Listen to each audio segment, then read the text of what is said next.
बीडमधून धक्कादायक बातमी समोर आली आहे. 19 वर्षीय गर्भवतीचा रुग्णालयात येण्यापूर्वी रस्त्यातच मृत्यू झाला आहे. वय अवघे 19 वर्ष आणि पोटात 2 बाळ. अचानक पोट दुखायला लागल्याने गेवराई उपजिल्हा रुग्णालयात दाखल केले. तिथून बेडला रेफर केले, परंतु जिल्हा रुग्णालयात येण्यापूर्वीच गर्भवतीचा रस्त्यातच मृत्यू झाला. ही घटना सोमवारी दुपारी घडली. आरोग्य विभागाने याची नोंद केली असून याचे अन्वेषण केले जाणार असल्याचे सांगण्यात आले आहे. गौरी हिरामन भोवी, वय 19 वर्ष असे मयत गर्भवतीचे नाव आहे.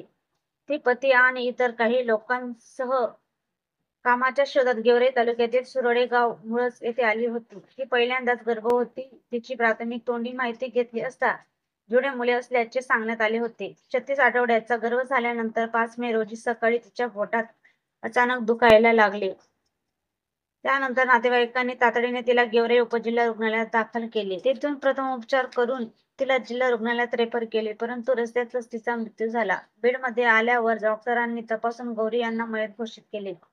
त्यानंतर तिचे शवविच्छेदन करण्यात आले. गौरीने बीड जिल्ह्यात आल्यावर कोठेही सोनोग्राफी अथवा इतर तपासणी केली नसल्याने सोमवारी तिला रुग्णालयात दाखल केल्यावर तिची बीपी वाढला, शिवाय पायावर सूज आणि झटके येत होता. यातच तिचा मृत्यू झाल्याचा प्राथमिक अंदाज आहे.